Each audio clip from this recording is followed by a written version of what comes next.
मगाशीच करू. सविनय जय भीम.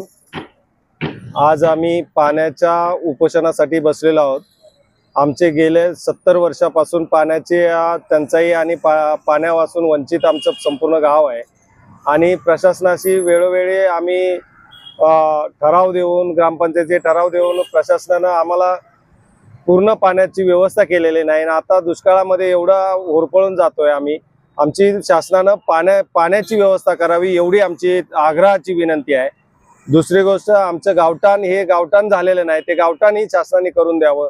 ही दोन्ही आमचे जिल्हाधिकारी आणि प्रशासनाकडे संपूर्ण मागणी आहे. संपूर्ण ग्रामस्थ आम्ही उपोषणासाठी बसलेले की आम्हाला पाण्याचं आणि याचे गावठाण प्लॉट हे पूर्ण त्यांनी करून द्यावं एवढी आमची शासनाला विनंती आहे.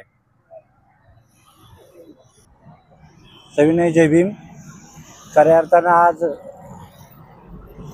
परमपूज्य डॉक्टर बाबासाहेब आंबेडकर यांनी महाडच्या 14 तळ्याला पाण्यासाठी सत्याग्रह केला आणि त्याच पाण्यासाठी आज परत आम्हाला बौद्ध बांधवांना पिण्याच्या पाण्यासाठी सत्याग्रह करावा लागतोय किंवा पिण्याच्या पाण्यासाठी आग्रही मागणी करावी लागते शासनाकडं. ही फार दुर्दैवाची बाब आहे. आणि पिण्याच्या पाण्याबरोबरच आमचा गावठाणाचा प्रश्न प्रलंबित बरेच दिवस आहे.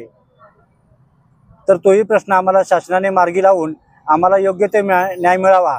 योग्य ते न्याय न मिळाल्यास आम्ही याही पुढची कार्यवाही करण्यास तयार आहोत. आम्ही ग्रामस्थ सर्व विधान भवन, मंत्रालय, मुंबई या ठिकाणी पुन्हा एकदा आमरण उपोषणाची हाक देऊ आणि शासनाकडून न्याय मिळवून घेऊ अशी आम्ही शासनाला विनंती करतो आणि थांबतो. धन्यवाद. जय भीम.